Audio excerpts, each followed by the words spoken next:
ल अब सुरु गरौँ पढाइ। हाम्रो फर्स्टमा के छ त भन्दाखेरि नेपाल आर्मीको चाहिँ सेवा सम्बन्धीबाट है, हामी नेपाल आर्मीबाटै सुरु गर्दैछौँ।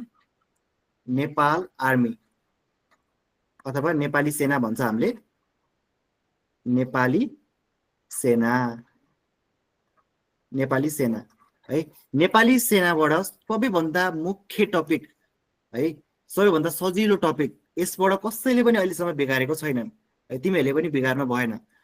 एक नम्बरको टपिकमा चाहिँ के छ भन्दाखेरि बकासी है, व्यवस्थापिका कार्य समिति भन्छ है, फलोवर्स भन्छ यसलाई, अझ बकासी भन्दा पनि फलोवर्स है, फलोवर्स,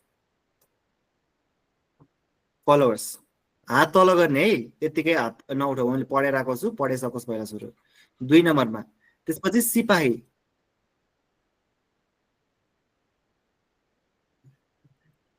हाम्रो त्यसपछि सिपाही। यो चाहिँ तिमीहरूलाई सिरियली याद हुनु पर्यो क्या, मैले जस्तै यहाँ लेखाइदिइरहेको छु, फलोवर्स, सिपाही। सिपाही पछि के आउँछ त भन्दाखेरि अब 3 नम्बरमा प्युट, प्युट है। 4 नम्बरमा के हुन्छ त भन्दाखेरि अमलदार, अमलदार।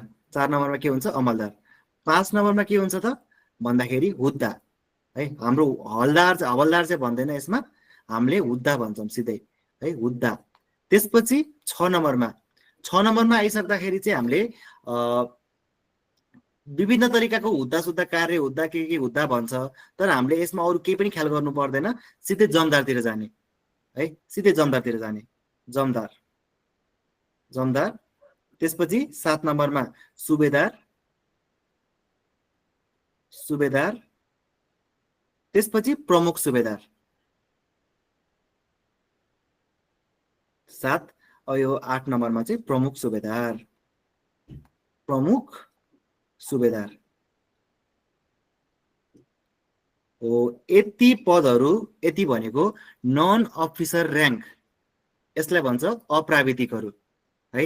यिनीहरू चाहिँ हाम्रो, यिनीहरूको छुट्टै छुट्टै दर्जाहरू छ। कसैलाई चाहिँ हामीले अन्य दर्जा भनेर राख्छौँ, कसैलाई चाहिँ के भन्छौँ भन्दा बिल्लदार तर्फ भनेर राख्छौँ, कसैलाई चाहिँ पदिक तर्फ भनेर राख्छौँ, कसैलाई अधिकृत तर्फ भनेर राख्छौँ है, यतिलाई पनि। तर यति जे छ, जस्तो मैले यहाँ भने, जस्तै सुरुमा फलोवर्स, सिपाही, प्युट, अमलदार, हुद्दा, जमदार, सुबेदार र प्रमुख सुबेदार हो। यति भनेको चाहिँ इङ्ग्लिसमा यसलाई के भन्छ त भन्दा नन अफिसर र्याङ्क भनेर भनिरहेको छ। Non officer, non officer rank है, यसलाई के भनिरहेको छ, नन अफिसर र्याङ्क भनिरहेको छ। त्यसपछि हाम्रो आउँछ अफिसर र्याङ्कहरू, अफिसर र्याङ्क हो। यो अफिसर र्याङ्कमा चाहिँ के पर्छ त्यो पनि थाहा हुनुपर्छ हामीलाई, त्यो पनि हामी सानोदेखि नै सुरु गरौँ है। सुरुमा आउँछ हाम्रो सहायक सेनानी, सहायक सेनानी, सहायक सेनानी है, सहायक सेनानी। सहायक सेनानी पछि के आउँछ, उपसेनानी, उपसेनानी है। सहायक सेनानी पछि के आयो त, उपसेनानी आयो। अब उपसेनानी पछि के आउँछ त भन्दा सहसेनानी, सहसेनानी। सहसेनानी पछि के आउने भयो त भन्दा सेनानी आउने भयो, सेनानी है।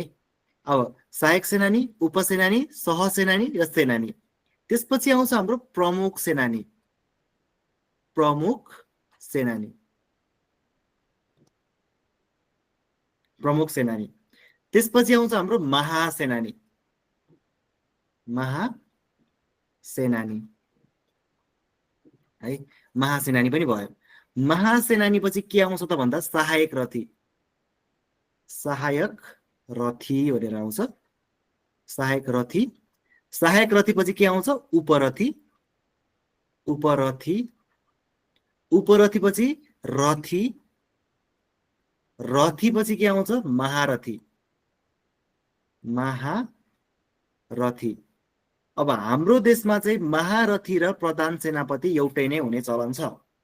अब गण्य भने यतापट्टि 8 वटा पुगेको छ, यसले 9 वटा, 10, 11, 12, 13, 14, 15, 16, 17 र यसले सुत्दा के भयो त 18वटा भयो। टोटल तिमीहरूको भनेको 18वटा चाहिँ के छ त भन्दाखेरि र्याङ्कहरू छ है। हिमेश शाहले केही भन्न खोजेको जस्तो छ।